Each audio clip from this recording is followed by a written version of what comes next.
Pendant quelques jours, nous n'avons pas pu faire ces enseignements.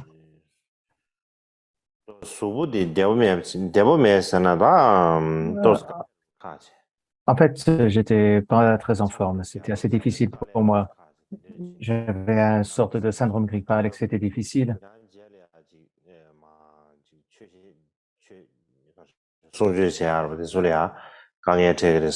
Mais donc, je pensais que ce serait difficile pour moi de vous donner les enseignements. Donc, c'est pour ça que j'ai fait une pause.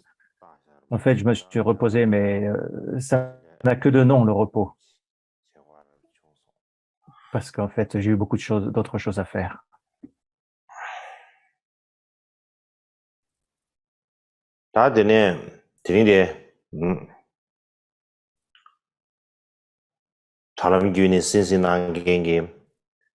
Donc maintenant, je présente toutes mes salutations à tous les maîtres spirituels, euh, euh, les moines et les nonnes,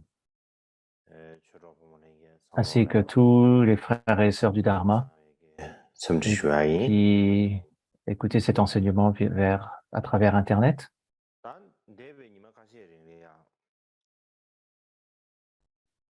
Lors des derniers jours d'enseignement,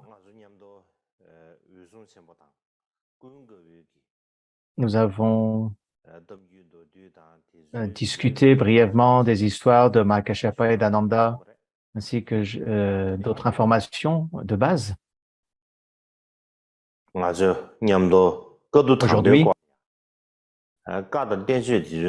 nous allons commencer à discuter les récits du premier concile, de la manière dont c'est expliqué selon les différents canons et les différents traités. Comme je l'ai expliqué l'autre jour, dans les sutras et dans les paroles du Bouddha et les commentaires, il y a deux types de récits, ce que l'on trouve dans le Vinaya et dans d'autres traditions. Donc, je pense que si je vais trop dans le détail, ça ne sera pas très utile, si j'explique tout dans le détail. Donc, aujourd'hui, je vais aborder selon deux approches. Donc, il y a celui que l'on trouve dans le Vinaya en 4 parties de la tradition de Dharmagupta.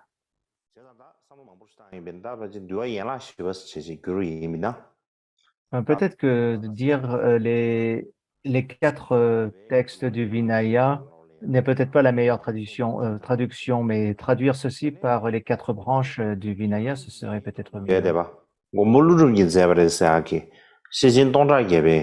Et aussi, je vais vous donner l'approche qu'il y a dans le grand commentaire sur les 100 000 composé par Nagarjuna. Les 100 000 vers sur la Prajnaparamita, il y a des explications de Nagarjuna. Et je me suis dit que si je vous présentais ces deux approches, selon ces deux traditions, ce serait bien.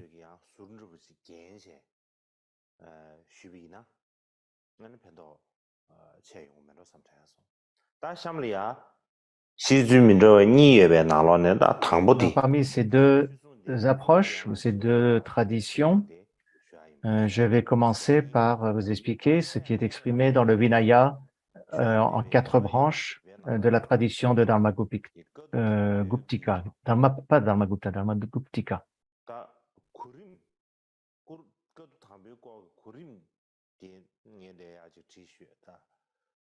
Je vais vous expliquer l'ordre dans lequel c'est présenté.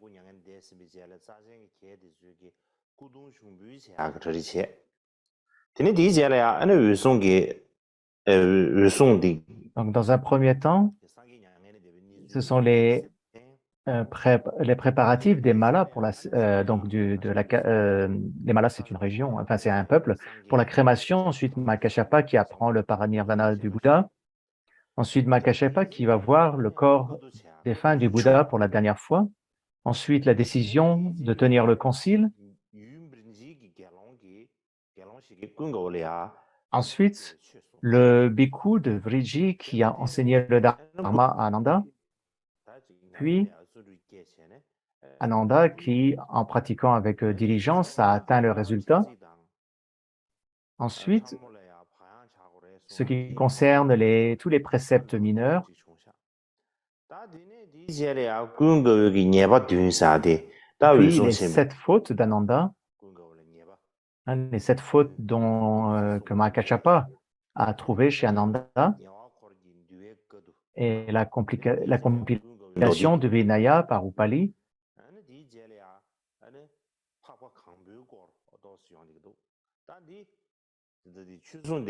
et ensuite la compilation de la corbeille des autres suttas d'Ananda, et ensuite ce qui concerne les Purna.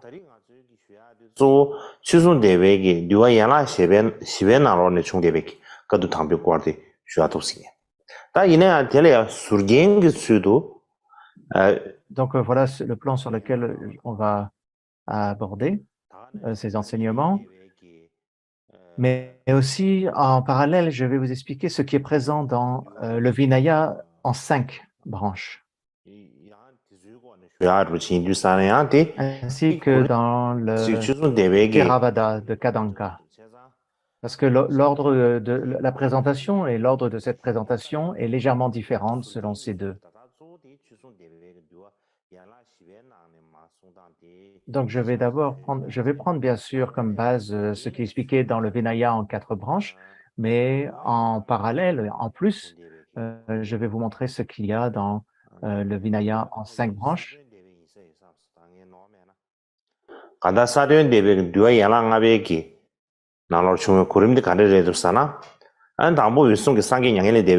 dans un premier temps, dans le Vinaya en 5 parties, il est dit Mahakashapa apprend le parinirvana du Bouddha, ensuite la décision de tenir le concile, ensuite le bhikkhu de Vriji qui enseigne le Dharma Ananda, puis Ananda qui obtient le résultat d'Arat,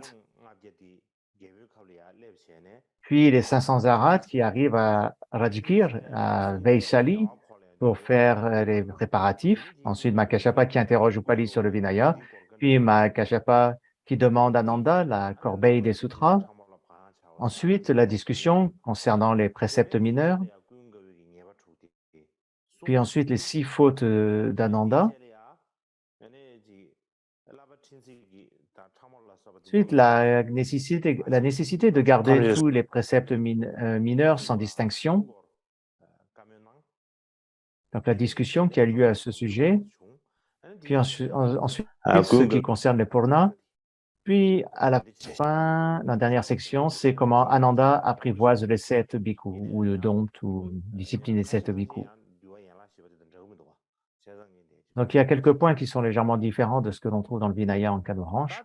Donc, je vais vous les exposer ici. Ensuite, dans le Vinaya du Theravada que l'on appelle Kendaka, donc c'est un texte sur le Vinaya.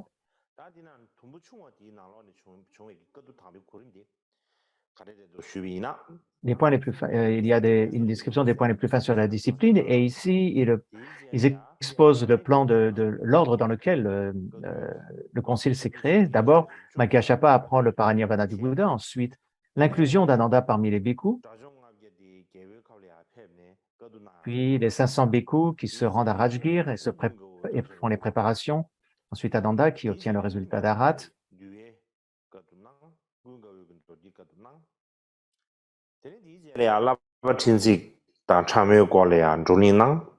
Ensuite, Upali qui compile le Vinaya, Ananda compilant la corbeille des sutras, la discussion sur les préceptes mineurs, les 5 fautes d'Ananda, ce qui concerne le Purna, puis Ananda qui dompte les 7 bhikkhus.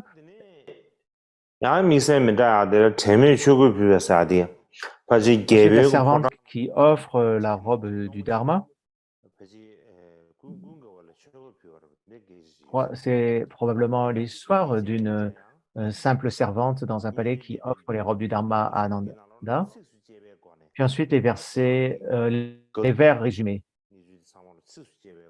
c'est-à-dire un exposé versifié de ce qui s'est passé durant ce concile.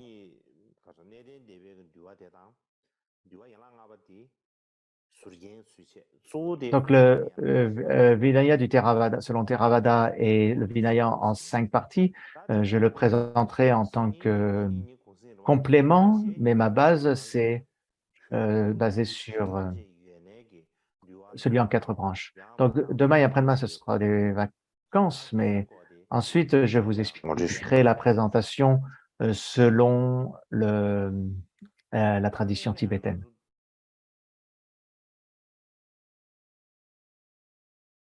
C'est traduit en tibétain.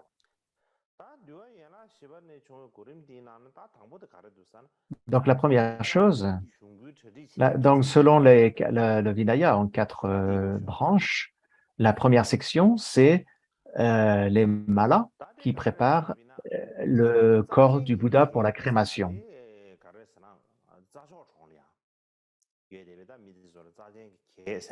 Donc, les malas, c'est le nom des personnes qui habitaient à Kushinagar.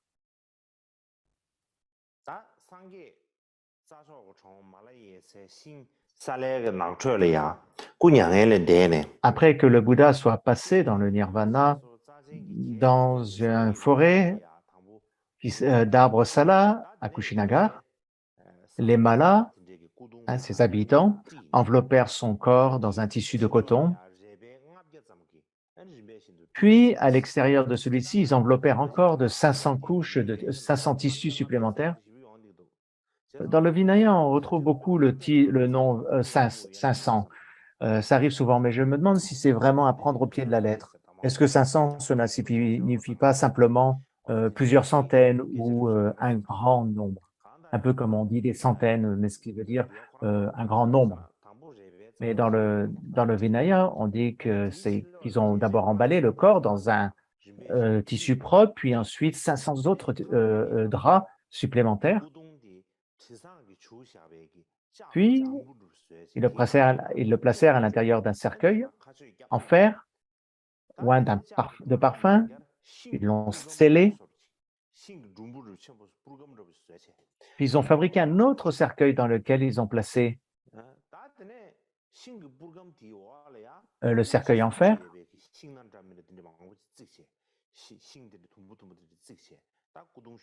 Puis, ils ont empilé de nombreuses bûches odorantes à l'intérieur du cercueil en bois.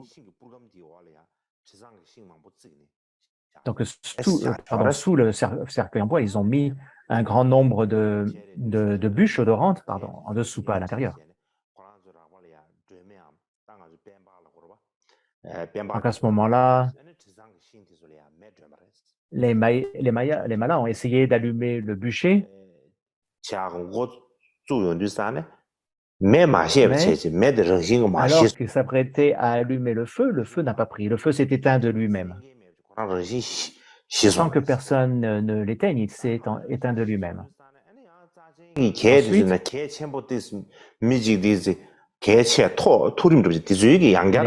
les princes malas ou les personnes les plus importantes de ce clan ont essayé à nouveau d'allumer le bûcher, mais le feu qu'ils venaient d'allumer s'est également éteint. À ce moment-là, Ananda dit aux malas, vous n'avez pas besoin de faire tant d'efforts.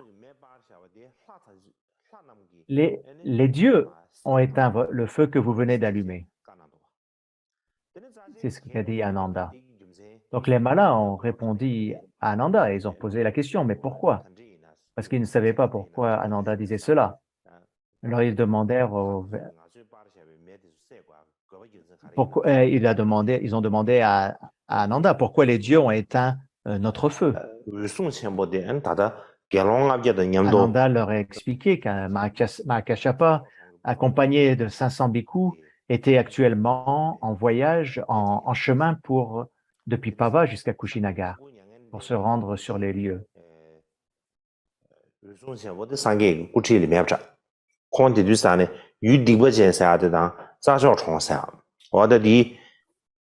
moment-là, Mahakashapa et ses moines n'étaient pas en présence du Bouddha, ils étaient en chemin, mais je vous en parler plus en détail plus tard. Donc, ils étaient en train de se rendre auprès du Bouddha.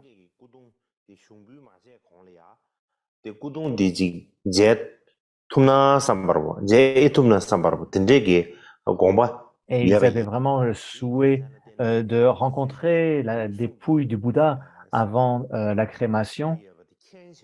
Et c'est pour ça, puisque les dieux avaient connaissance de l'intention de Mahakashapa, qu'ils ont éteint le feu. Donc,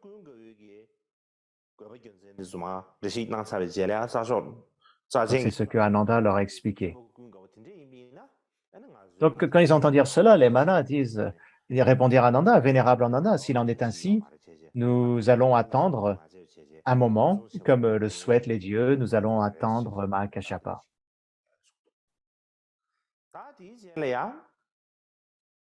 Ensuite, donc la deuxième section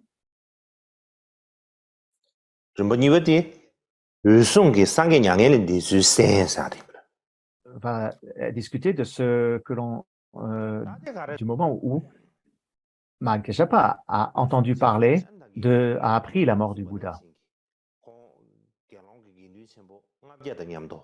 Donc, comme Ananda l'avait expliqué au Mala, Mahakashapa se déplaçait avec 500 bhikkhus.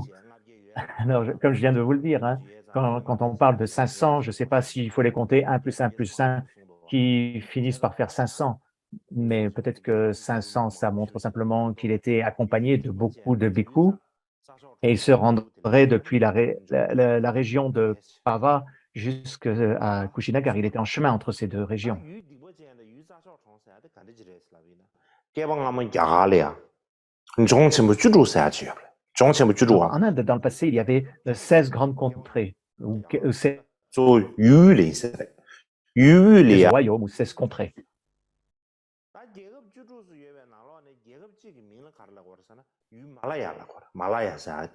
Donc, une de ces 16 s'appelait Malaya.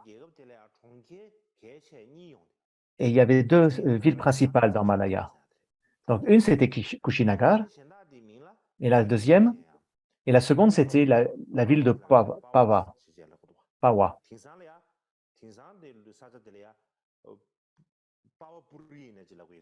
De nos jours, c'est la ville qui s'appelle Pawapuri. C'est pas loin c'est un peu en dessous de Nalanda.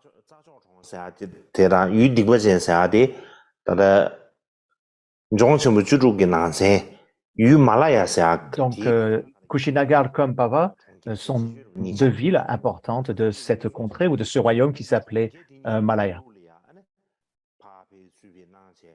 Donc, les moines, et Mahakashapa accompagné de des moines, étaient en chemin et faisaient souvent des allers-retours entre Pava et Kushinagara.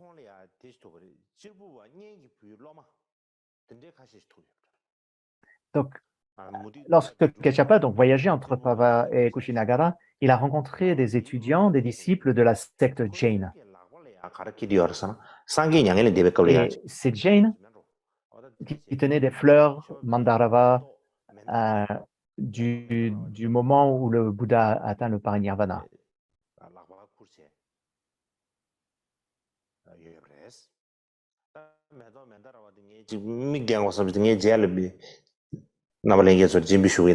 Je vais vous montrer plus tard à quoi ressemble ce que c'est qu'une fleur Mandarava. Donc, ces étudiants ou ces disciples de la secte des Jain ont rencontré Mahakashapa et Mahakashapa les a vus arriver de loin. Il leur a demandé, mais d'où venez-vous? Et ils répondirent, nous venons de Kushinagar. À Mahakashapa, puisque Mahakashapa savait que le Bouddha était à Kushinagar, ils leur a demandé, est-ce que vous connaissez notre maître, le Bouddha? Et tous dirent, oui, oui, nous le connaissons.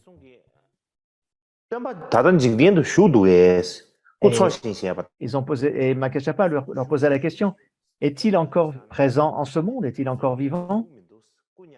Et ils ont répondu qu'il ne l'était pas. Cela fait environ 7 jours qu'il est décédé. Il a passé dans le parinirvana. Et nous apportons ces fleurs de cet endroit. Nous avons pris des fleurs à cet endroit et nous les amenons avec nous. C'est ce qu'ils ont dit à Mahakashapa.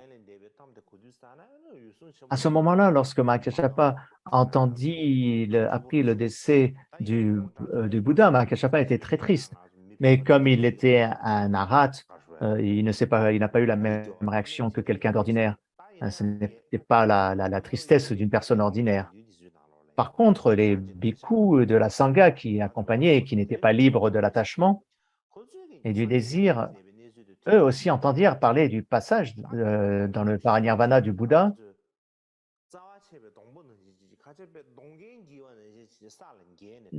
Et ils eurent une réaction extrême, ils tombèrent et ils perdent connaissance, ils s'écroulèrent sur le sol comme les tiges d'un arbre qu'on aurait coupé.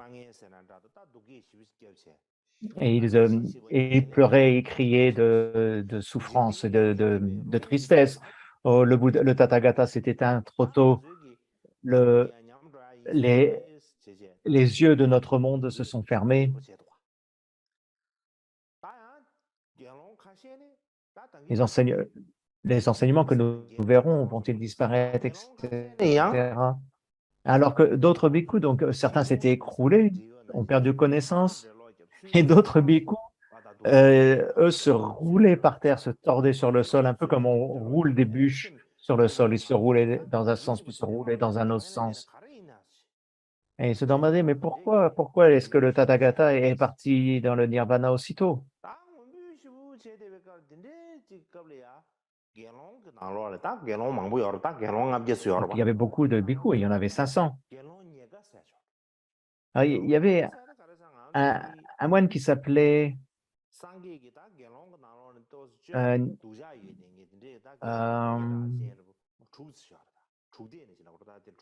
c'est un des six, Upananda. C'est Upananda, un des 6 moines qui se comportaient mal. Et il y en avait, pour les nonnes, il y en avait 12 nonnes qui se sont très mal comportées. Donc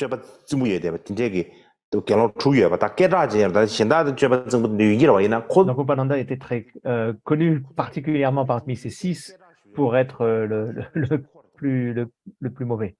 Enfin, on parle de 6, pardon, on parle d'un groupe de 6 qui était connu pour leur mauvais comportement. Et lui faisait partie de ces 6. Et il leur a dit, mais ancien n'agissait pas ainsi. C'est comme ça, on parlait ancien pour les moines les plus anciennement ordonnés. On les appelait les anciens. Ancien n'agissait pas ainsi, ne pleurez pas et ne gémissez pas.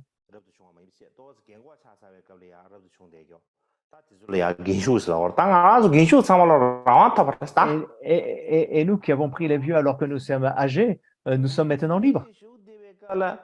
Quand le Bouddha était vivant, il n'arrêtait pas de nous dire « c'est bien, ceci n'est pas bien, vous devez faire ceci, vous ne devez pas faire cela ». Et il n'arrêtait pas de nous donner des instructions. Maintenant qu'il est passé dans l'au-delà de la souffrance, nous sommes libres. Et nous pouvons donc faire maintenant ce que nous voulons. Ce qu'on dit en anglais « kushi », en hindi. Et donc, nous pouvons faire ce que nous voulons. Si nous voulons garder certains vœux, nous pouvons les garder. Nous ne pouvons pas garder certains vœux, nous ne les gardons pas. Nous pouvons faire ce que nous souhaitons et ne pas faire ce que nous ne souhaitons pas. En entendant cela, Mahakashapa a entendu. Et d'abord, déjà qu'il n'était pas heureux, il était encore plus mécontent d'entendre de tels propos.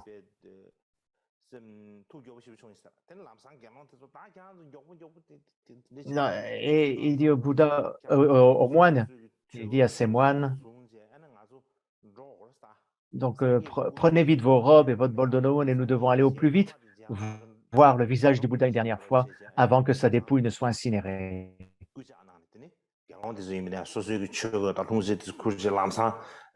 Dès qu'il lui dit cela, tous les bhikkhus rassemblèrent leurs robes et leurs bols d'aumône et y partirent. Donc voilà comment c'est le moment où Mahakashapa a entendu pour la première fois le décès du Bouddha, appris le décès du Bouddha. Le troisième point, C'est la dernière rencontre entre Mahakashapa et le Bouddha.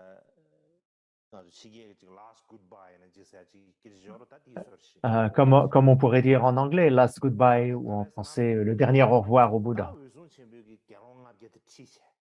Donc Mahakashapa, accompagné des 500 bhikkhus, arrivèrent à Kushinagar, mais ce n'était pas vraiment dans... Ils, ils traversèrent la rivière de Hiranyavati, qui est à l'extérieur de la ville de Kushinagar. Le corps, la dépouille n'était pas posée à Kushinagar directement, mais plutôt légèrement à l'extérieur de la ville, au stupa qui s'appelle Makutabandha. Et là, ils rencontrèrent Ananda. Ananda dit Mahakashapa. Si la dépouille du Bouddha n'a pas encore été incinérée, je voudrais voir son corps. Ananda lui dit, oui, nous n'avons pas encore incinéré la dépouille du Bouddha, mais le voir va être un peu difficile parce que, je vous l'ai dit précédemment, ils n'ont pas simplement déposé le corps du Bouddha comme ça. Donc d'abord, ils l'ont nettoyé, ils l'ont lavé, ils l'ont nettoyé, puis ils l'ont enroulé dans un premier linceul de coton, puis ils l'ont encore enveloppé dans 500 linceuls de coton supplémentaires ou dans 500 tissus en coton supplémentaire. Ensuite, ils l'ont placé dans un cercueil en métal. Puis, ils l'ont oint d'eau parfumée. Puis, ils ont placé ce cercueil en métal dans un cercueil en bois. Et en dessous, ils ont mis beaucoup de branches ou de bûches de bois de santal qui font une très bonne odeur. Et ils ont ainsi préparé tous les préparatifs pour la crémation. Donc, il était donc difficile de voir le visage du Bouddha parce qu'il était enveloppé par tant de couches de coton. Ananda lui dit, oh, ce sera très difficile de voir le Bouddha. Puis, lorsque Mahakashapa s'approcha du lieu de crémation, le devant de la boîte s'est ouverte naturellement.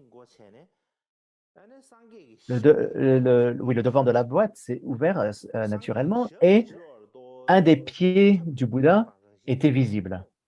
Donc, il est sorti naturellement. Et lorsque Mahakashapa vit que le pied du Bouddha, qui était donc sorti spontanément du linceul, a vu qu'il était sale. Alors, il appela Ananda.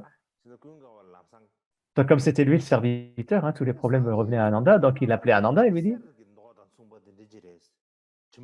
le Bouddha était beau et avait un teint de la couleur d'or. Qui a sali son pied comme cela? Et Ananda lui a répondu, beaucoup de personnes sont venues rencontrer le Bouddha et parmi eux, il y avait beaucoup de femmes qui sont venues rendre hommage au Bouddha. Mais elles avaient le cœur tendre, elles ne faisaient pas très attention et elles pleuraient tellement que quand elles se prosternaient aux pieds du Bouddha, leurs larmes avaient sali leurs mains.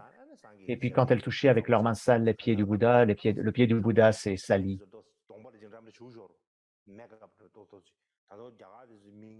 Alors c'est peut-être, vous savez, même en Inde aussi, comme maintenant, comme de nos jours, hein, les femmes mettent du maquillage sur leur visage et donc ça avait probablement coulé, le maquillage avait coulé par les larmes et donc les femmes s'essuyant les mains, le visage avec leurs doigts, salissaient leurs doigts et en touchant les pieds du Bouddha, on salit les pieds du Bouddha. Donc Mahakashapa fut légèrement mécontent, mais il se prosterna aux pieds du Bouddha. Puis après que tous les bhikkhus, les bhikkhunis, les pratiquants laïcs, hommes et femmes, les dieux et les humains se soient tous prosternés aux pieds du Bouddha, puis à nouveau, une fois que tout le monde s'était prosterné, le pied du Bouddha est rentré à l'intérieur de la boîte de crémation et est devenu invisible. Il n'était plus visible. Mahakashapa laissa échapper un long souffle Il a circumambulé pendant 7 fois autour du bûcher, et pendant qu'il circumambulait le bûcher, en récitant quelques prières, le bûcher s'est enflammé, sans que personne ne l'allume. Normalement, il y a toujours quelqu'un qui allume le bûcher, mais là, personne n'a eu besoin d'allumer le bûcher.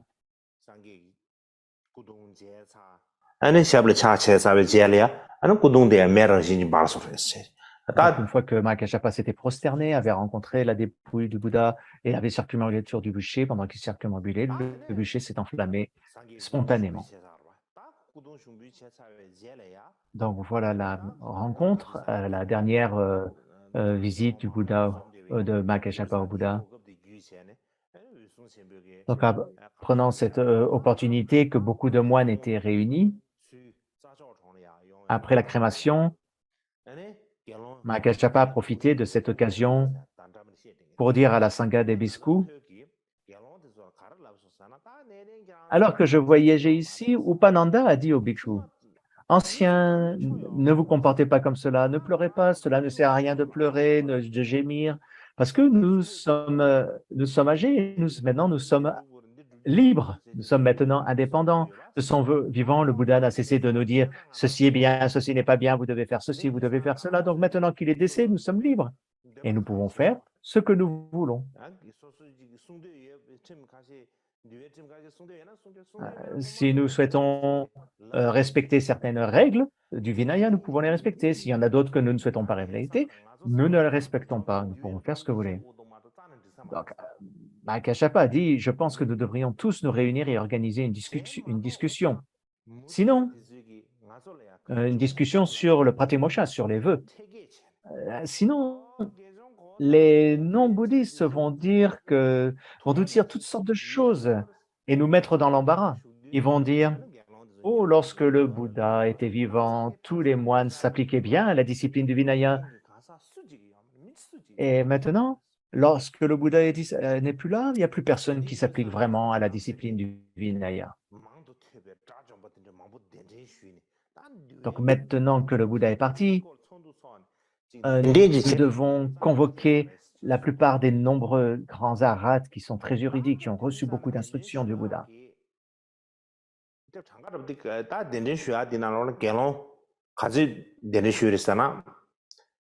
il a invité 499 bhikkhus. Et tous ces 499 bhikkhus étaient des arhats qui avaient la connaissance d'avoir reçu beaucoup d'instructions, cette sagesse d'avoir reçu beaucoup d'instructions. Donc, c'était des arhats, donc des individus, des moines qui avaient de la pratique et aussi qui avaient l'érudition. Donc, ils ont pris les meilleurs des moines, des bhikkhus,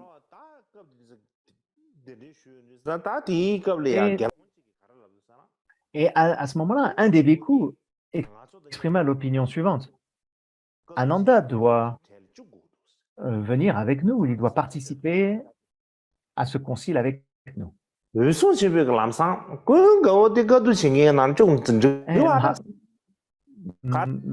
Kassapa lui a dit: non, il ne serait pas, c'est pas correct d'accepter Ananda avec nous, parce que Ananda a encore des pensées de désir, de haine, d'obscurité mentale, de peur.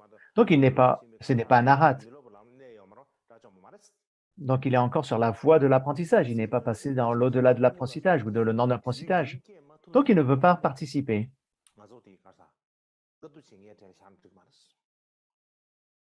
Donc s'il ne se sépare pas de son désir et de son attachement, il ne peut pas participer avec nous. Donc ce bhikkhu qui avait précédemment exprimé son opinion répondit: Ananda était le serviteur du Bouddha, il était toujours présent avec le Bouddha. Il a reçu beaucoup d'enseignements du Dharma sacré de la part du Bouddha. Et chaque fois qu'il avait une question par rapport au Dharma sacré, il la posait directement, immédiatement au Bouddha. C'est lui qui connaît tout, lui connaît tout ce qui a été dit dans le Dharma sacré. Et nous devons absolument l'inclure. Donc ils ont décidé ensemble, Ils ont décidé ensemble de l'inviter. Tous ensemble, ils ont décidé d'inviter Ananda, quoi qu'en dise Mahakashapa. 딱 그거 된데 쉬주체 자주마다 소양 답에 장가도 소이면 갈아가서 상용도 딱 결혼도 수기 딱 아주 가와거도 전에야 Alors les bhikshus, ensuite, une fois qu'ils avaient pris ces décisions, se posèrent la question, où serait-il préférable de tenir le concile? Où pouvons-nous être logés, nourris, rester longtemps? Parce que si on veut rester longtemps au même endroit, il faut avoir de quoi être mangé, il faut avoir à manger, avoir un logement, un endroit où se poser. Donc finalement, tout le monde se dit, il faut aller à Rajgir. Parce qu'à Rajgir, il y a beaucoup de maisons, donc on n'aura pas de problème pour obtenir de la nourriture et puis un logement.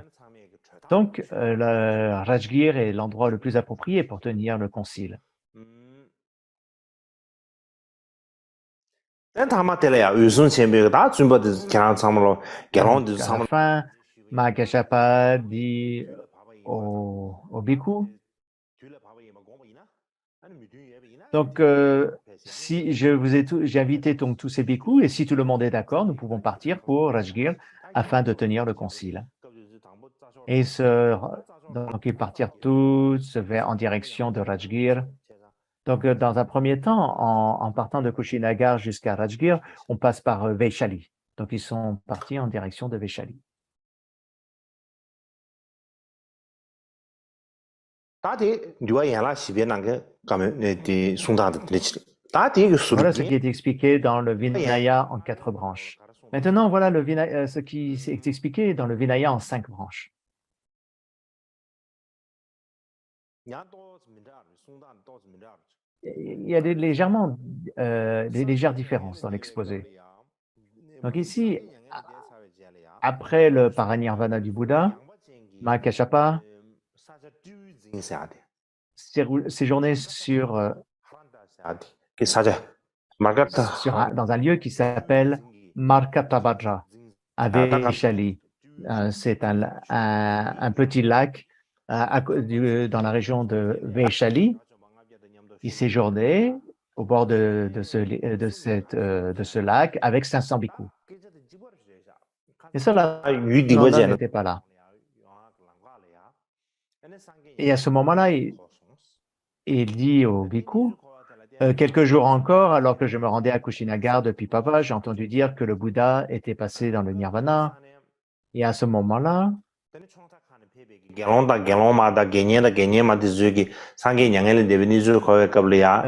mon esprit était perturbé, je n'arrivais pas à rester paisible. À ce moment-là, les bhikkhus, les bhikshunis, les pratiquants laïcs, masculins, féminins, ont entendu parler du décès du Bouddha, et certains ont été incapables de marcher sur leurs pieds, certains sautaient, d'autres se roulaient de détresse sur le sol, tous pleuraient et poussaient de longs cris.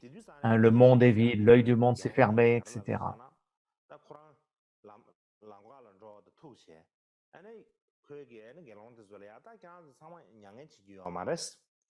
Et à ce moment-là, j'ai aussi vu Upananda qui se trouvait avec les bhikkhus et qui leur a dit, « Oh, anciens, ne vous comportez pas comme ça, ne pleurez pas et ne vous lamentez pas. Nous qui sommes devenus moines quand nous étions plus âgés, nous sommes maintenant libres. De son vivant, le Bouddha ne cessait pas de nous dire, ceci est bien, c'est pas bien. Il nous réprimandait, il nous disait de faire ceci, de faire cela. Maintenant qu'il est décédé, nous sommes libres et nous pouvons faire ce que nous voulons. Donc, nous n'avons pas besoin, pas de raison de nous plaindre et de pleurer. » Mahakashapa continuait en disant, « Quand j'ai entendu cela, mes inquiétudes se sont encore multipliées. Bien que le Bouddha soit passé dans le nirvana, il y a encore des bhikkhus et des bhikkhunis. Et si nous pouvons tous ensemble être diligents et tenir un concile, alors ces quelques étudiants comme Upananda ne pourront pas affaiblir l'enseignement du Bouddha. Les bhikkhus comprirent alors ce que Mahakashapa avait dit, ils ont compris les raisons pour lesquelles il parlait ainsi, ils ont trouvé que cela avait du sens et ils pensèrent que c'était très bien.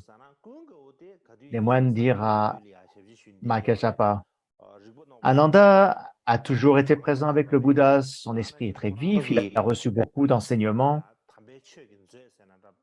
Il est, il est le 콩 trésorier du 아주 Dharma.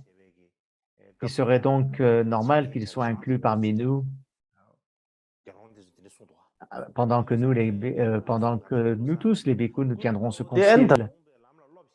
Et Mahakashapa leur a répondu, Ananda est toujours sur la voie. Il s'applique à la voie et il a encore du désir, de la haine, de l'ignorance et de la peur dans son esprit. Il ne doit donc pas être autorisé à participer au concile. Seuls les arhats peuvent participer au concile.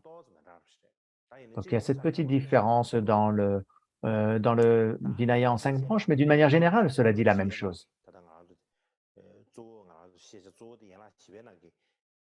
Mais nous basons je base mon exposé sur le Vinaya en 4 branches. Donc je continue selon cette source.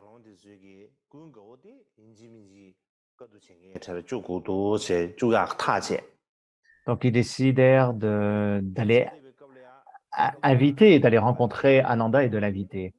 Donc à cette époque, pendant cette période-là, Ananda, lui, il voyageait, il allait d'un endroit à l'autre et il mendiait au fur et à mesure.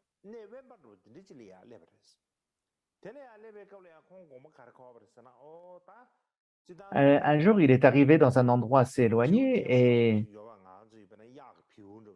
et il eut la pensée suivante. Tout comme un veau nouveau-né ou alors un bébé yak doit boire le lait de sa mère et suit le troupeau des vaches, partout où les vaches vont. Donc de même, je suis encore en train de pratiquer sur la voie et je devrais donc suivre les 500 bhikkhus, les 500 arhats. Donc il pensa ainsi.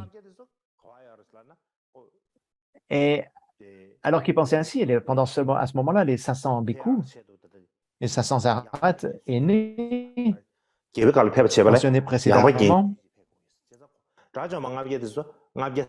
ils passaient par Vaishali.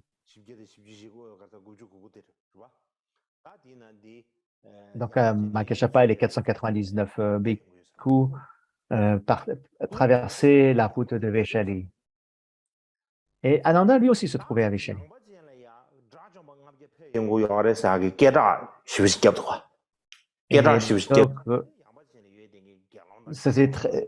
Savoir que beaucoup de moines, 500 moines arrivaient à Vaishali, beaucoup de laïcs hommes, de laïcs femmes, de rois, les ministres, des mendiants, des pratiquants non bouddhistes, les groupes d'arhats entendent dire cela, et tout le monde, pas les arhats, entend dire tous les moines, les nonnes, les laïcs, etc. Tout le monde a entendu parler de la venue de 500, d'un groupe de 500 arhats. Ils étaient tous très excités, ils étaient tous très enthousiastes et se rassemblèrent pour les accueillir.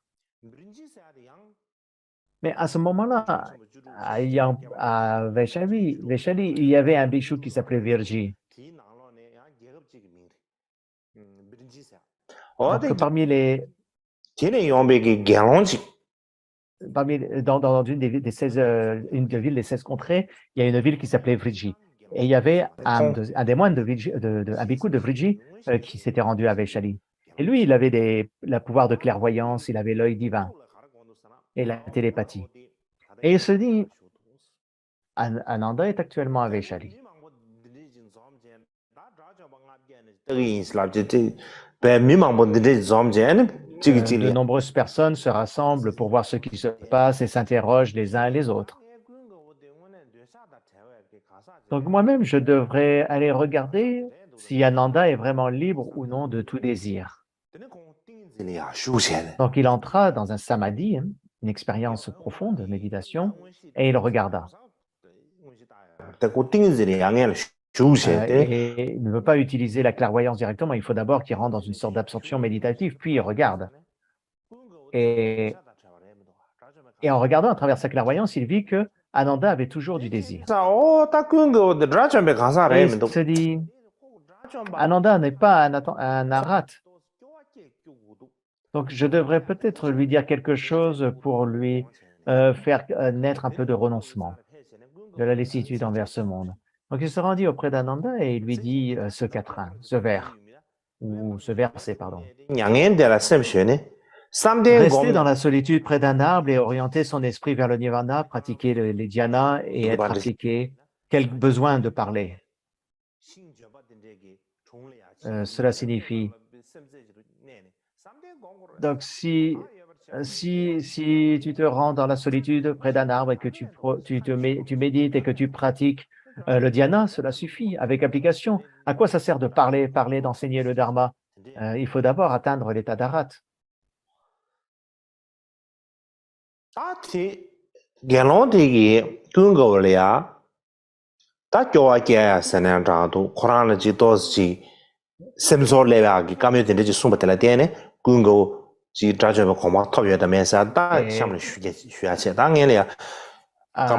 à Ananda, la réponse d'Ananda par rapport à cet enseignement ou à cette injonction du Bhikshu de Vitaji, son obtention de l'état d'Arat, je vais vous en parler après la pause.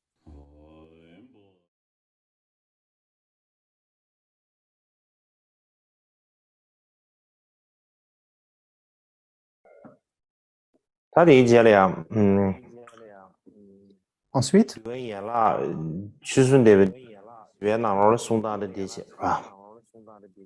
donc voilà ce qui est exprimé dans le Vinaya en 4 branches. Dans celui en 5 branches, c'est très proche, les différences sont minimes.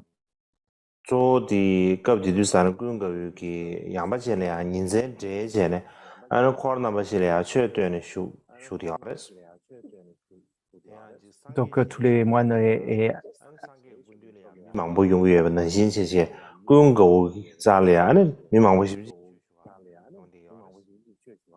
donc Ananda enseignait énormément, il passait beaucoup de temps à enseigner et de nombreuses personnes, à l'instar du Bouddha, de nombreuses personnes venaient le voir pour lui demander des enseignements. Il était à Vaishali et il enseigne le Dharma jour et nuit à la communauté quadruple.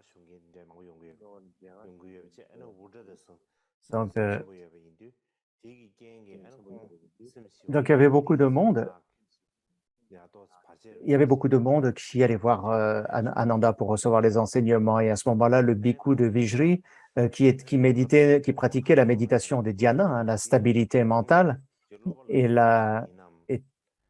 n'arrivait pas bien à pratiquer à cause de l'agitation qu'il y avait à proximité. Donc, il se posait la question, mais quelle est la cause de cette grande agitation?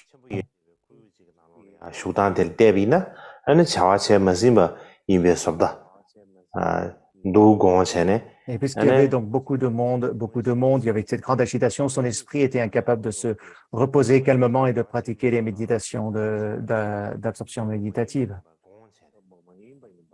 Et il se demanda, Ananda est-il toujours sur la voie de l'apprentissage ou a-t-il accompli sa tâche et atteint l'état d'Arat, etc. Et il s'est dit, je vais regarder, et s'il n'a pas encore accompli sa tâche, je vais l'y inciter. Donc, il est rentré en Samadhi, il a regardé, il a vu que Ananda n'était pas encore atteint l'état d'Arat, et puis il lui a dit ce verset. Et en réalité, ce verset a été très utile à Ananda. Une fois que, quand Ananda en dit le conseil et les paroles du Bhikshu de Vijri parlaient du Dharma et cela lui a inspiré du renoncement. Il chercha un endroit solitaire où séjourner et seul, attentif et non distrait, il médita. Avant, il passait son temps à s'agiter, à faire beaucoup d'activités. Donc, il n'avait que très peu d'occasions de s'adonner à la pratique. Un jour, il se trouvait dans un endroit, donc par exemple à l'extérieur d'une maison,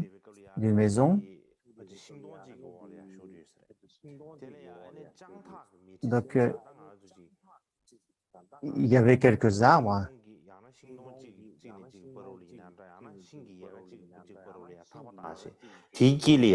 Donc peut-être il a rassemblé les branches, il a attaché avec une corde les branches d'un arbre, puis il s'est fait un lit.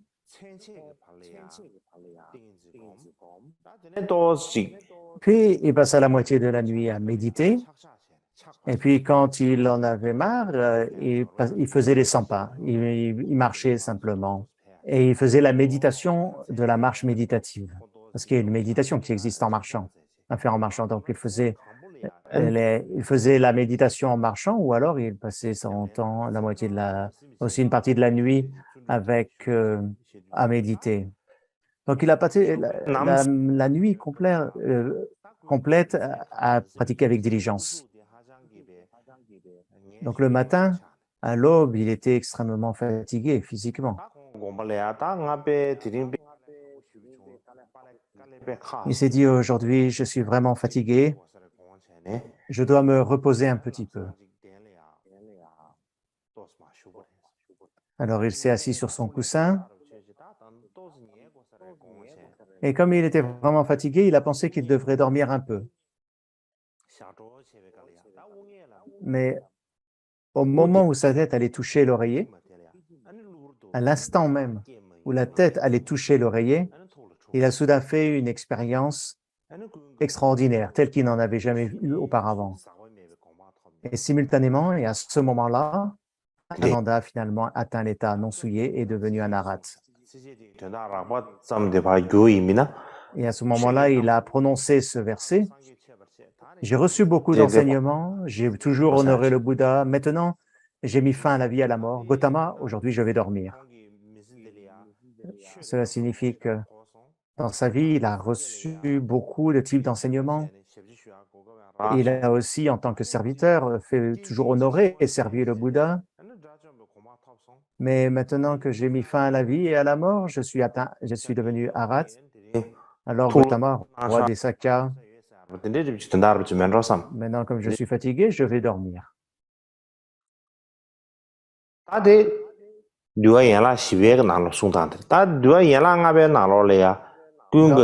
ce qui est expliqué dans le Vinaya en 4 branches. Dans le Vinaya en 5 branches, c'est très proche de ce qui est dit dans les 4 branches.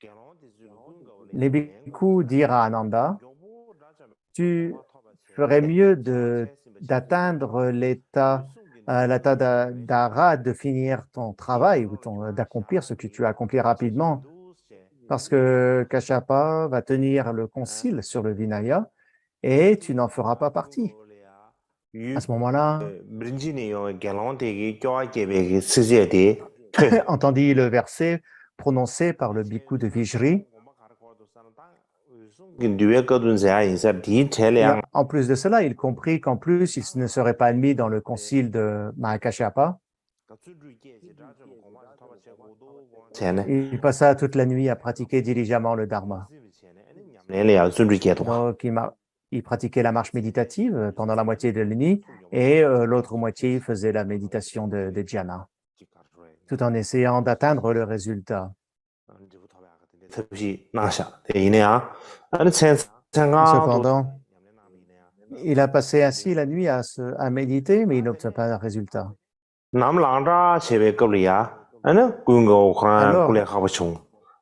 au moment de l'aube, quand le soleil s'apprêtait à se lever, Ananda était épuisé, il commença à s'allonger pour se reposer, puis avant que sa tête ne touche l'oreiller, il trouva soudainement l'état non souillé et atteignit l'état d'arhat.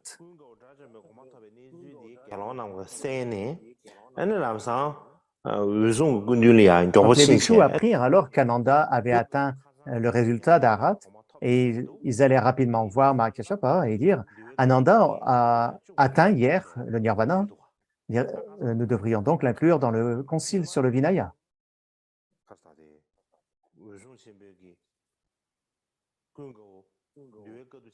La raison pour laquelle Mahakashyapa n'avait pas accepté Ananda, c'est parce qu'il n'était pas arhat. Mais maintenant qu'il a atteint l'état d'arhat, par conséquent, il peut se joindre au concile. Donc, il ne pouvait pas dire que ce n'était pas correct d'accepter Ananda. Alors Kashyapa pensa, s'il en est ainsi, alors où serait-il préférable d'aller?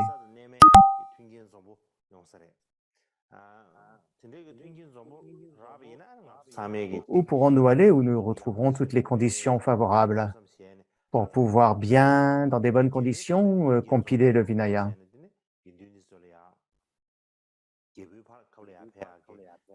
Alors ils pensèrent que Rajgir serait le meilleur endroit où toutes les installations et tout ce dont ils avaient besoin seraient présents. Donc c'est comme expliqué précédemment, hein. Ils ont discuté, ils en ont déduit que ce serait à Rajgir le meilleur endroit.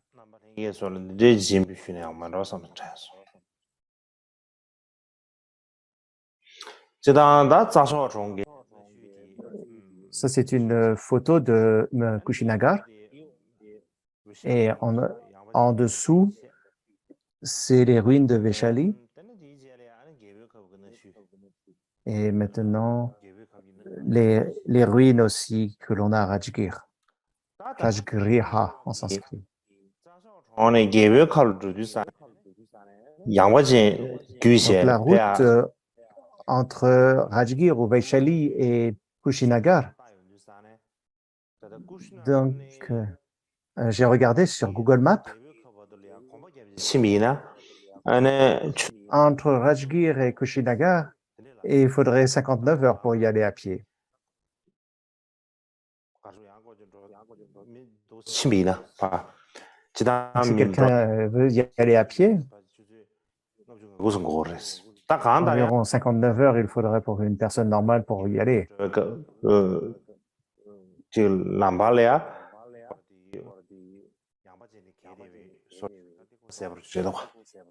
Et donc, on voit bien qu'il passe par Vaishali en chemin. Ensuite,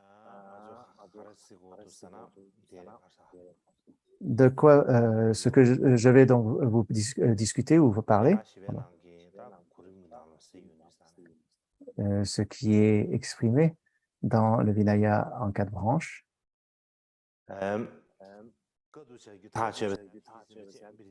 Donc, je vais vous expliquer la décision de trouver le lieu pour le concile, les résultats aussi atteints par le Bouddha, par Ananda. Maintenant, je vais vous parler de la discussion qu'il y a eu sur le respect des préceptes mineurs.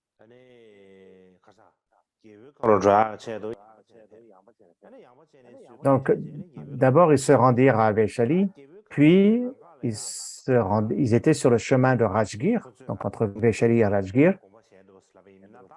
Et ils réfléchirent et ils se demandèrent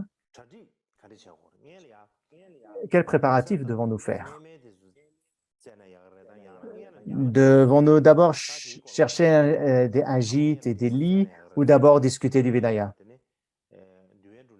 Est-ce qu'il nous faut d'abord trouver un logement et ensuite discuter du Vinaya ou d'abord discuter puis après trouver un logement? Et après avoir discuté entre eux, ils décidèrent de préparer d'abord le logement et de faire ensuite de faire les discussions sur le Vinaya. Dans le Vinaya en 5 branches, une fois qu'ils ont décidé cela et que les 500 arhats arrivèrent à Rajgir,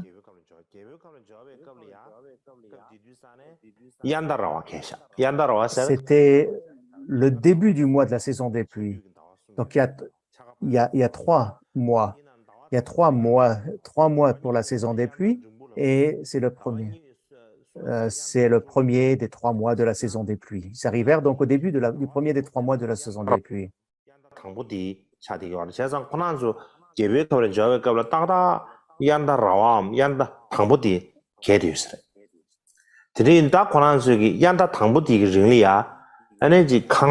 utilisé ce premier mois pour préparer leur logement, la literie, etc.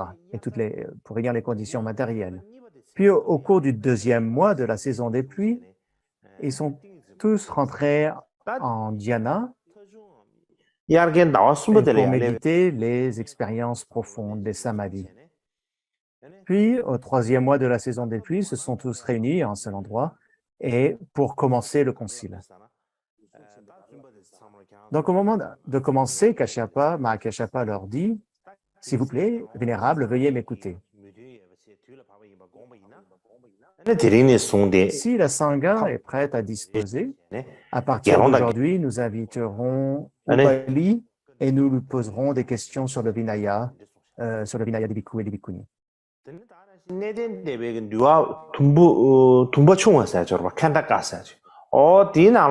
dans le Theravada Khandaka, c'est expliqué à peu près de la même manière. Donc, les bhikkhus se sont d'abord rendus à Rajgir.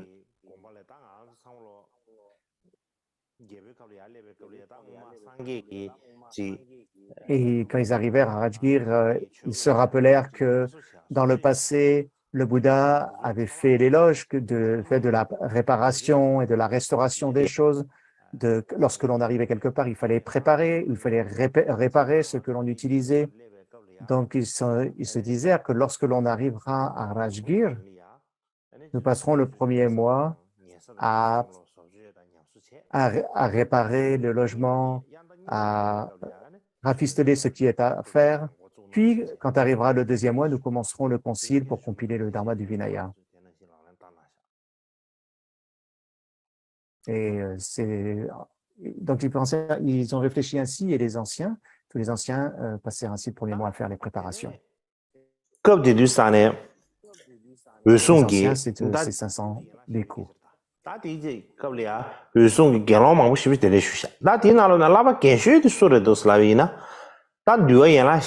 Mentionné plus haut, Mahakashapa invita de nombreux grands bhikkhus. Parmi eux, le plus ancien, c'était Dasabala Kashyapa. Le deuxième, c'était Popona. En chinois, c'est Popona, peut-être que ça veut dire Kampu en tibétain.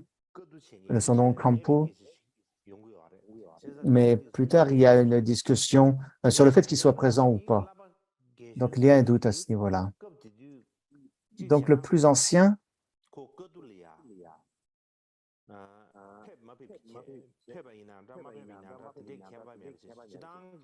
même si on ne fait pas de distinction entre le fait qu'il soit venu ou pas venu, parmi tous les bhikkhus, le plus ancien, c'est probablement donc cette explication qui est donnée ici.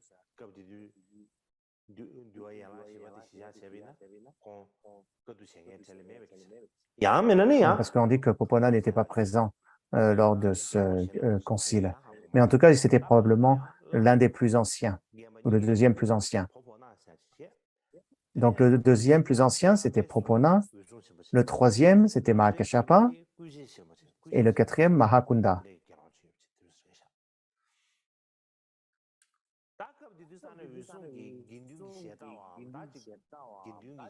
Donc, à cette époque, Kashyapa prit la responsabilité de présider la Sangha. Donc, il avait la responsabilité de présider la Sangha et il a demandé au bhikkhu, vénérable de la Sangha, veuillez m'écouter.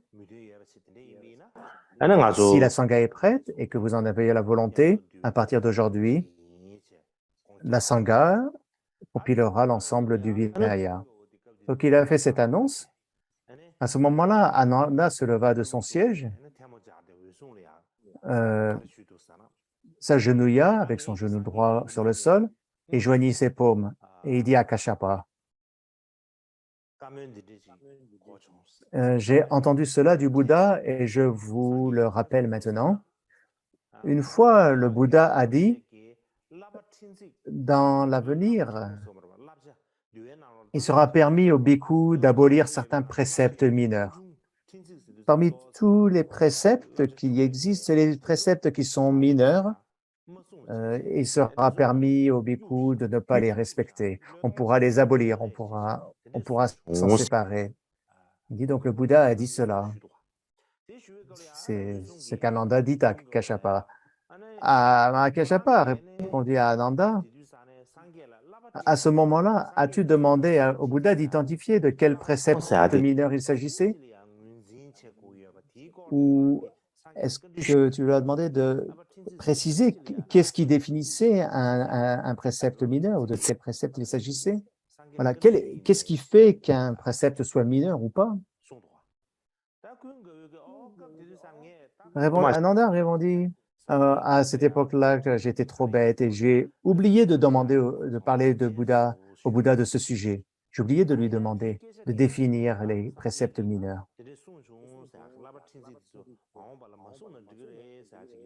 Alors, une fois qu'Ananda ait dit que le Bouddha avait dit cela, tous les bhikkhus qui étaient réunis ont fait une discussion, à ce sujet, on discutait sur ce que c'était les préceptes mineurs. Donc, chacun a donné son opinion. Donc, certains ont dit que tous les préceptes, à part les 4 défaites, étaient des préceptes mineurs. Donc, c'était une opinion. D'autres bhikkhus pensaient que tous les préceptes, sauf les 4 défaites et les 13 vœux spéciaux, sont des préceptes mineurs.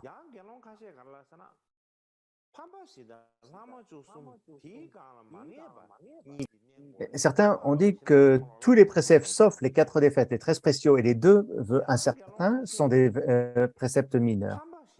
Et d'autres pensaient que tous les préceptes, sauf les 4 défaites, les 13 spéciaux, les 2 incertains et les 30 chutes reliées au renoncement, au détachement, sont des préceptes mineurs. Et d'autres disaient que tous les préceptes, à l'exception des 90 chutes, étaient mineurs. Non, des 4 défaites jusqu'aux 90 chutes, à l'exception de ceux allant des 4 défaites aux 90 chutes, étaient mineurs. Donc à ce moment-là, Mahakeshapa dit au bhikkhu, selon le Vinaya en 4 branches. Donc, ancien, chacun a maintenant expliqué son opinion différente. Et vous avez parlé pendant longtemps. Et chacun a son propre opinion.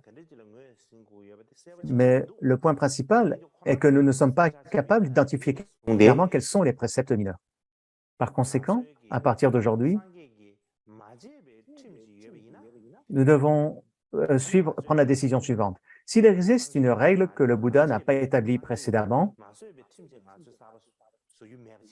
nous ne devrions pas non plus faire une nouvelle règle. Mais s'il y a une règle que le Bouddha a précédemment établie, nous ne devons pas l'abolir. Nous devrions respecter l'ensemble des règles du Bouddha. Nous devons respecter l'ensemble des règles du Vinaya que le Bouddha a établies. Et tout le monde a accepté et a pris cette décision. Dans le Theravada Kadanka, dans le Vinaya du Theravada, on dit à peu près la même chose avec une petite différence près qui est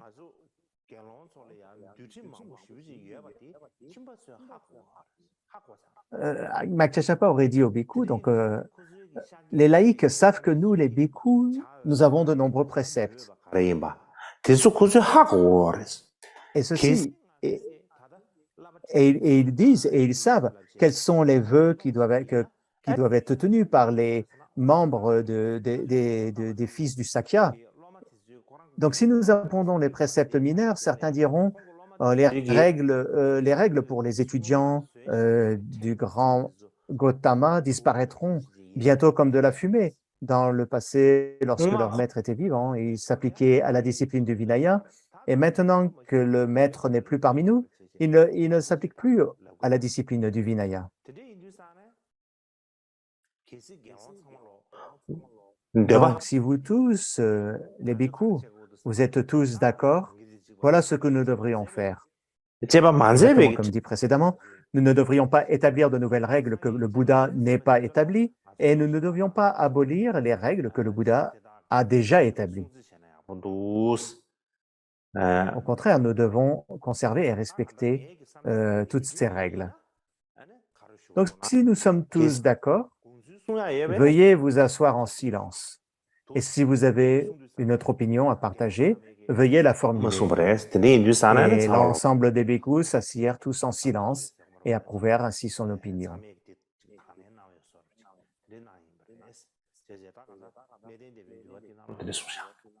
Donc voilà comment c'est proposé et exprimé dans le Vinaya du Theravada.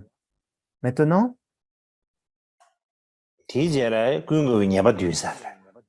viennent les 7 fautes d'Ananda.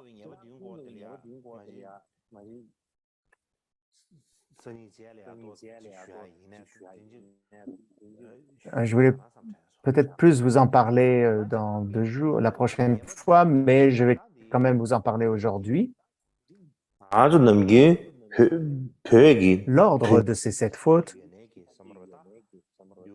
dans le Vinaya présent dans la traduction tibétaine est différent que de celui que l'on trouve dans le Vinaya en 4 branches, en 5 branches ou dans le Theravada.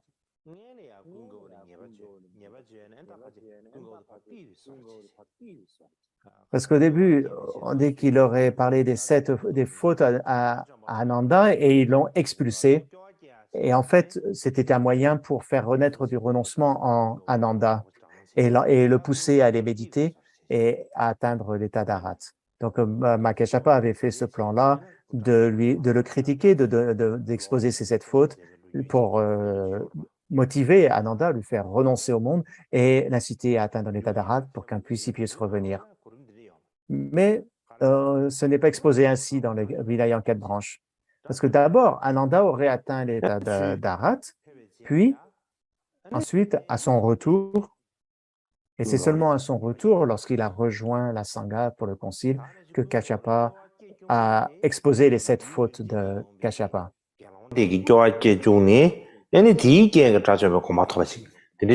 Alors que dans la tradition traduite en tibétain, c'est d'abord les 7 fautes exposées au Bouddha qui ont fait développer du renoncement à Ananda et qui l'ont poussé à méditer et atteindre l'état d'Arat.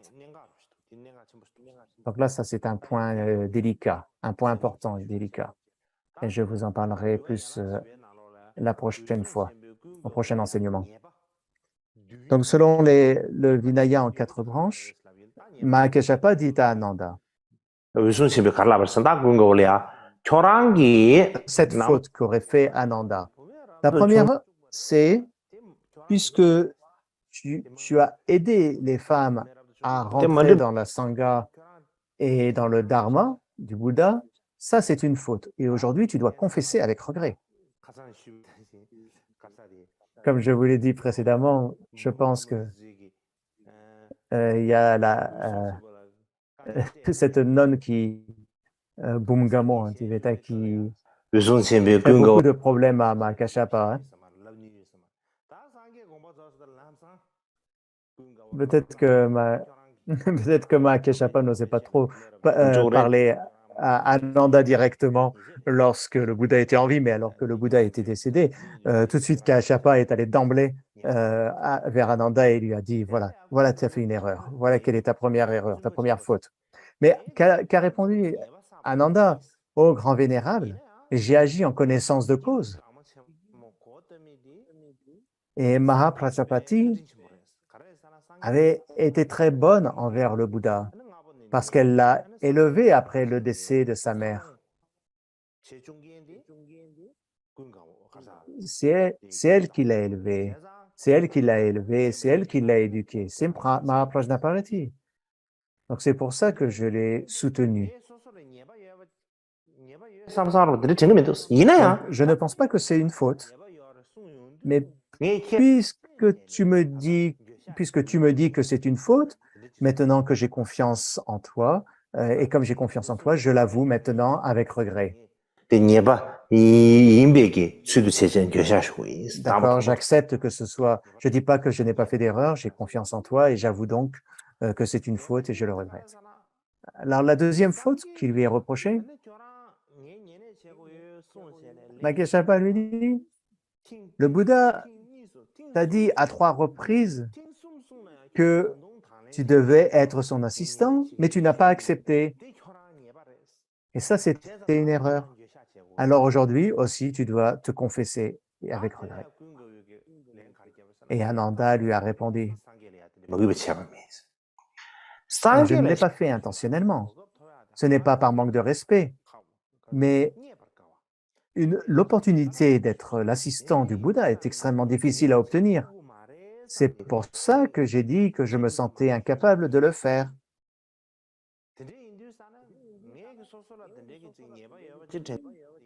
Mais je ne pense pas que ce soit une faute. Mais puisque tu me dis que c'est une erreur et comme j'ai confiance en toi, alors je l'avoue et je le regrette. Je le confesse. Donc, c'est à vous de voir si c'est des fautes ou pas, mais moi, je vous en fais l'exposé. À nouveau, la troisième erreur. À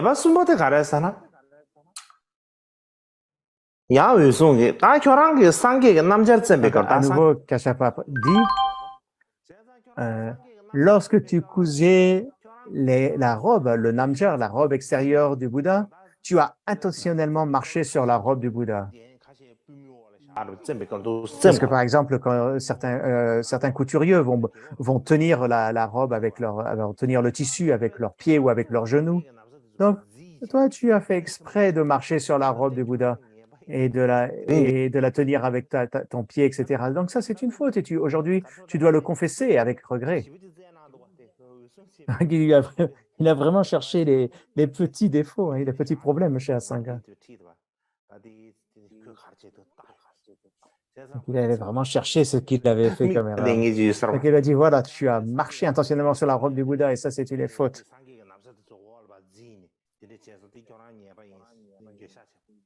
Donc voilà, ça c'est ton erreur, tu dois le confesser, tu dois regretter.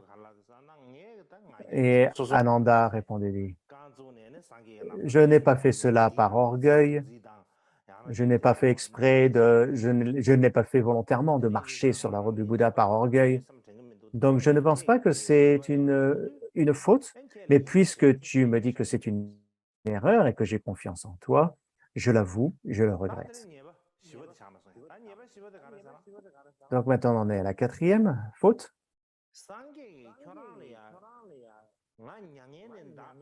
Le Bouddha t'a dit à 3 reprises qu'il allait décéder, qu'il allait partir dans l'au-delà de la souffrance. Mais tu ne lui as jamais demandé de vivre un éon, pendant un éon. Supposons que tu ne lui as pas fait cette requête. Supposons que le Bouddha ait vécu un éon, il aurait pu apporter à un grand nombre d'êtres des bienfaits et du bonheur. Et Dieu et les humains auraient gagné en bonheur et en bien-être. Donc c'est une faute, c'est de ta faute. C'est une faute.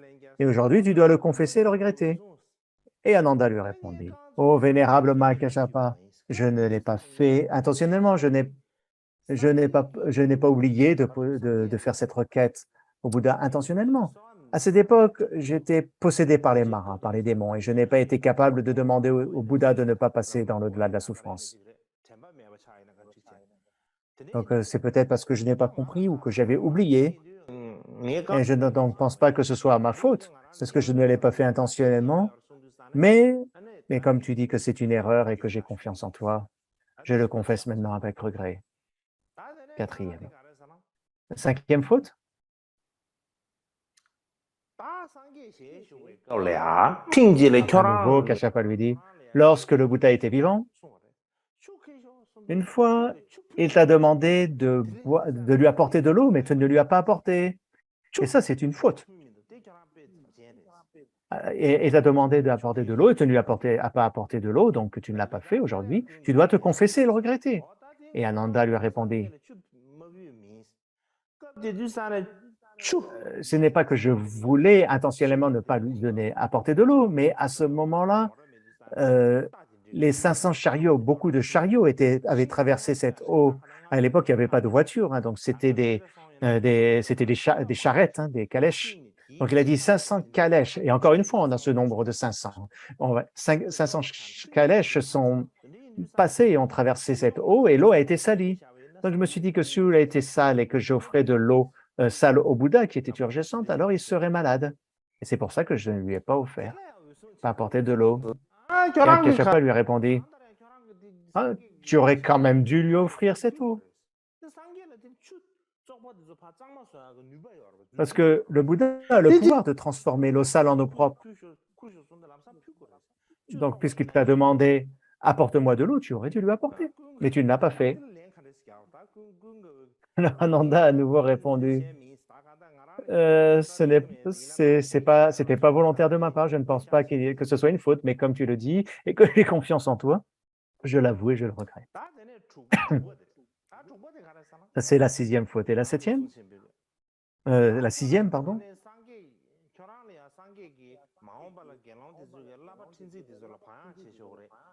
En plus, tu n'as pas demandé au Bouddha ce que sont les préceptes minaires. C'était une faute, parce que quand le Bouddha a dit qu'on ne serait pas obligé de maintenir les préceptes minaires, tu ne lui as pas posé la question d'identifier ces préceptes mineurs. Donc, puisque tu ne lui as pas posé cette question précise et d'avoir cette question, cette réponse, eh bien, c'est de ta faute. Et tu dois te confesser et le regretter. Et Ananda répondit, je n'ai pas fait cela intentionnellement.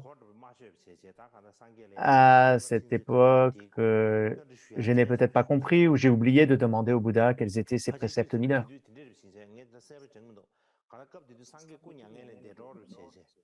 Même si je me souviens plus exactement, je pense que ça s'est passé comme ça. Alors que le Bouddha était sur le point de mourir, Ananda était très triste. Ananda était triste et donc il écoutait avec respect le Bouddha, mais il n'avait pas l'esprit clair pour pouvoir lui poser les questions, les bonnes questions qui restaient sans réponse. Mais bon, donc Ananda continue, puisque j'ai confiance en toi et que tu dis que c'est une faute, alors je le confesse et je le regrette maintenant. Et quelle est la dernière des erreurs?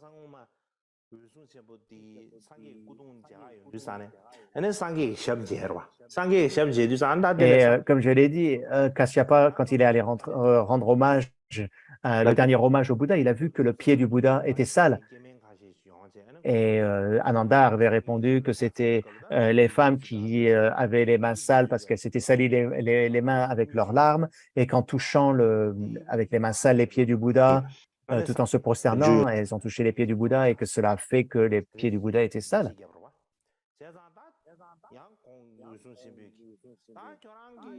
Donc Akashapa lui a dit,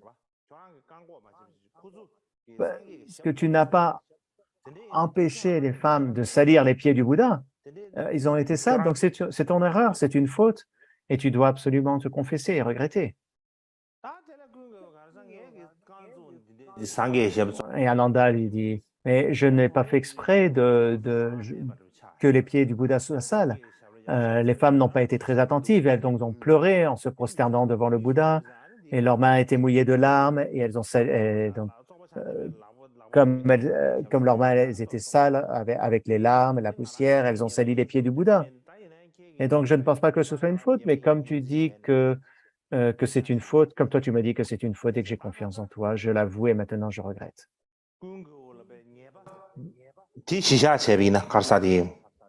Quoi qu'il en soit, selon le Vinaya en 4 branches, c'est ainsi que Mahakeshapa a montré ou a exposé 4 fautes que Ananda a faites. Et probablement devant toute la Sangha. Mais Ananda était quelqu'un de très bon. Et donc, il n'a pas dit, voilà, maintenant que le Bouddha est mort, maintenant tu commences à me réprimander devant tout le monde. Mais et il lui a répondu, au contraire, moi, je ne pense pas que ce soit des fautes, mais comme tu le dis et que j'ai du respect pour toi, je le regrette et je m'en confesse. Et parmi toutes les présentations qu'on peut avoir des fautes d'Ananda, on va jusqu'à 9 fautes dans certains sutras et shastras. On parle de jusqu'à 9 erreurs ou 9 fautes. Et l'exposé qui en présente le moins, présente 5 simplement, 5 erreurs ou 5 fautes d'Ananda, dont je vous parlerai plus tard. Donc, on va s'arrêter là pour aujourd'hui.